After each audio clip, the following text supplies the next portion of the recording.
भारत का संविधान इस देश के सभी पंथों, सभी धर्मों के मानने वाले लोगों के लिए एक समान काम करता है।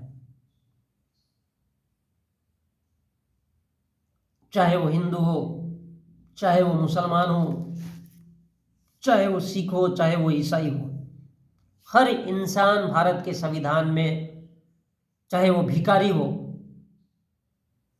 चाहे वो इस देश का प्रधानमंत्री नरेंद्र मोदी हो, सभी को एक समान मानता है।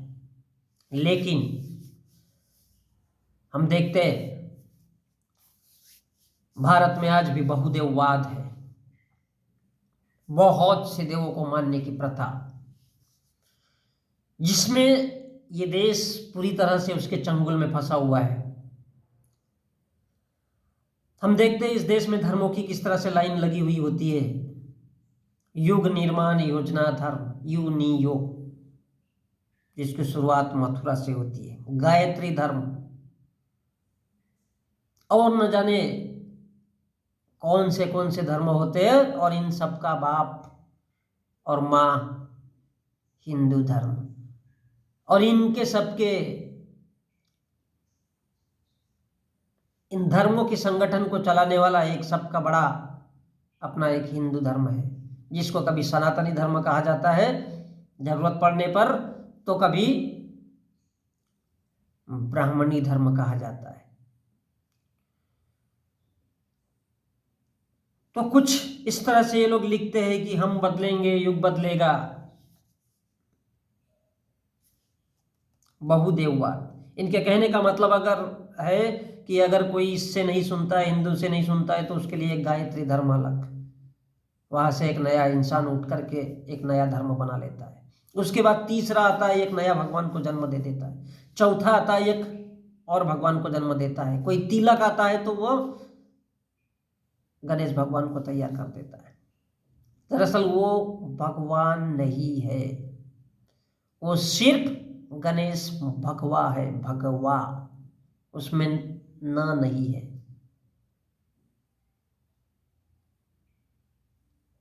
गौर करिएगा, क्योंकि इनकी पहचान ही भगवा है, भगवान पूरी तरह से नहीं है। 4 वर्ड का शब्द नहीं है ये, केवल 3 का है, उसमें से एक विलुप्त कर दिया गया, लास्ट वर्ड। तो बहुदेववाद की ये जो प्रथा है, ये भारत के ब्राह्मणों द्वारा शुरू की गई है, जो जैन अवस्था और जरथुस्त्र इनकी क्रांतियों से मिलती जुलती है।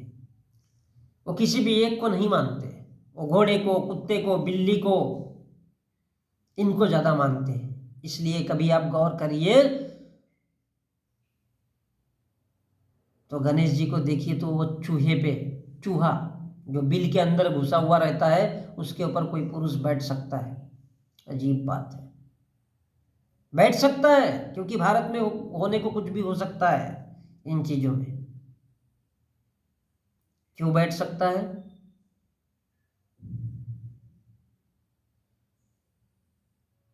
ये मनुष्य का अंधापन है। और यदि इन चीजों पर आप अगर कोई बात करोगे तो फिर कहा जाएगा कि इसकी हत्या कर दो। क्यों? क्योंकि हिंदू कभी भी बहस नहीं कर सकता, और जो दुनिया का सबसे कमजोर इंसान होता है वो कभी भी बहस नहीं करता, सीधा तलवार निकाल करके सामने वाले के पेट में डाल देता है, क्योंकि वो जानवर बनता है। जो इंसान नहीं बन सकता वो जानवर है। इंसान क्या है? इंसान की परिभाषा ये है कि जो तर्क को समझ सके, जो बुद्धि का प्रयोग कर सके,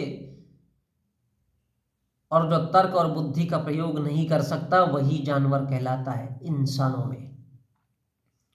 और ये वही है, ये वही है, क्योंकि ये कभी इंसान कहलाने के योग्य नहीं है।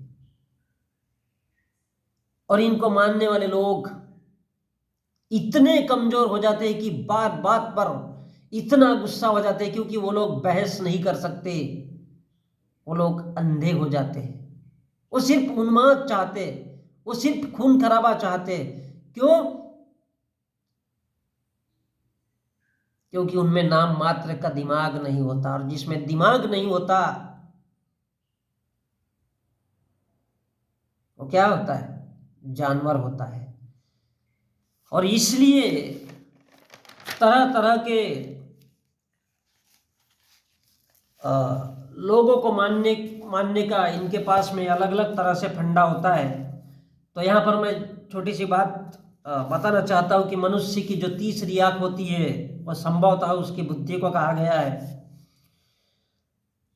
और ये दो प्रकार की होती है, जिसको हम पॉजिटिव नेगेटिव कहते हैं। दरअसल ये कोई एनर्जी नहीं है, कोई भी कहीं से आकर के किसी के अंदर कोई एनर्जी नहीं भरता है। यह मनुष्य की सिर्फ बुद्धि होती है, उसकी तर्क शक्ति होती है।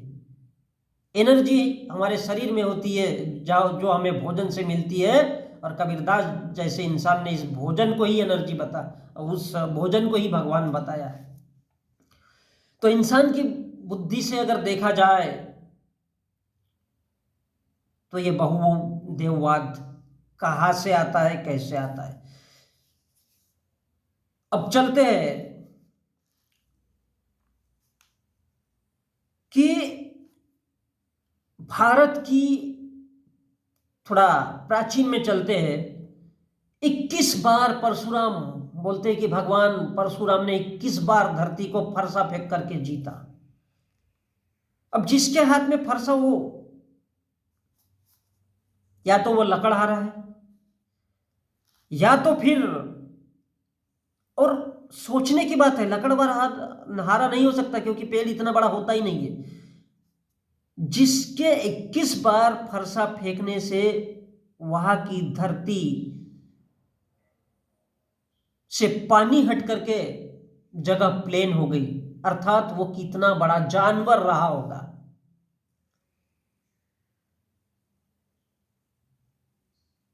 कहीं ना कहीं वो डायनासोर का बाप रहा होगा, या कहीं ना कहीं टायरानासोर का बाप रहा होगा।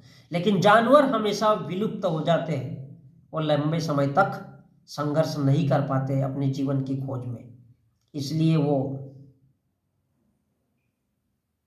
विलुप्त हो गया। कितना बड़ा जानवर, जिसका एक फेंका हुआ, और फरसा कितना बड़ा होगा कि पूरा समुद्र सूख करके धरातल हो गया। कितना बड़ा जानवर या प्राणी या जीव, और उसने एक बार भी नहीं, पूरी तरह से 21 बार पृथ्वी को जीता। उसने कितने अवतार लिए? बाद में कहीं ना कहीं उसका राम का अवतार हुआ, बाद में वो राम का अवतार हुआ। तो सोचिए, जब वो जानवर है तो उसका वंशज क्या होगा?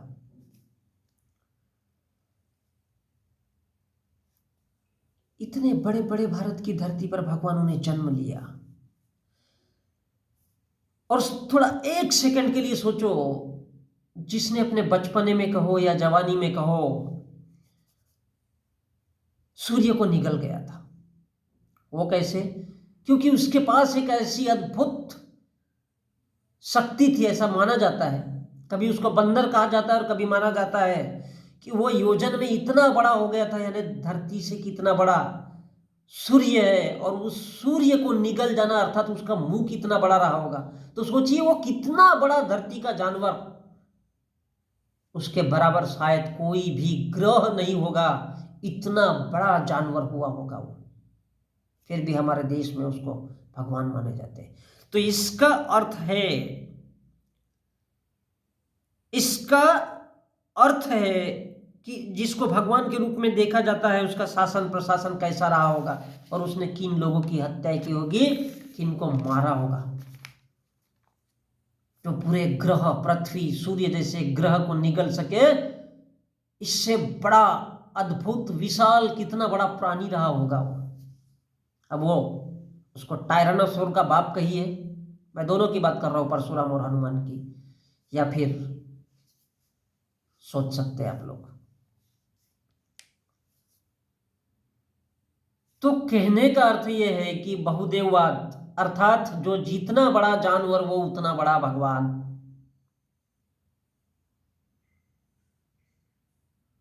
जो जितना बड़ा मनुष्य के रूप में उसको प्रदर्शित किया गया है कहानियों में, वो उतना ही बड़ा, जितना बड़ा जानवर उतना बड़ा शक्तिशाली और पावरफुल भगवान।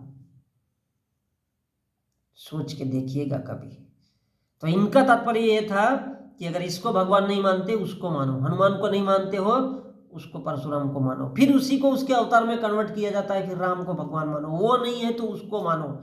इस प्रकार से ये देवता नहीं वो देवता, ताकि लोगों को इस देश की शांति प्रिय व्यवस्था और प्राचीन काल की बौद्धकालीन सभ्यता के खिलाफ ये एक सब बड़े बड़े षड्यंत्र थे कि इस भगवान को नहीं मानते हो उसको मानो, उसको नहीं मानते हो इसको मानो। ऐसी श्रृंखला आजू बाजू दाएं बाएं घुमा करके गोल गोल हो जाए, ताकि इंसान उस चक्रव्यूह में, उस भंवर में आकर के फंस जाए, और जिससे उसको मानने पर मजबूर होना पड़े। इन कहानियों के माध्यम से लिखा गया कि यही तो भगवान है, इसको मानो या फिर इसको मानो, इसको मानो इसको मानो। ऑप्शन, जिस प्रकार कौन बनेगा करोड़पति में 4 ऑप्शन होते हैं, कहीं ना कहीं तो आपको आंसर देना ही है। इस प्रकार से मनुष्य के जीवन को खतरे में डाला गया है। तो ये था बहुदेववाद, ये था बहुदेववाद। इसको नहीं मानना है उसको मानो, उसको नहीं मानना है उसको मानो। और ऐसा बताया जाता है कि रावण इस धरती पर एक ऐसा राजा था जो बार बार जन्म लेता था। कौन था, क्या है भारत का इतिहास? तो भारत का इतिहास इतना सा है, बुद्ध कालीन भारत को ब्राह्मणवादी भारत में कैसा कन्वर्ट करना था, ये उसकी कहानियां है। और इसलिए उन लोगों ने बताया है कि रावण को बार बार मारा जाता था, फिर भी वो बार बार जिंदा हो जाता था। तो सोचिए कि रावण किसको कहा गया है जी, और कोई नहीं, मौर्य सम्राट बृहद्रथ या अशोक का वंशज, जो कि बौद्धिस्ट शासक था, उसी को कहा जाता है।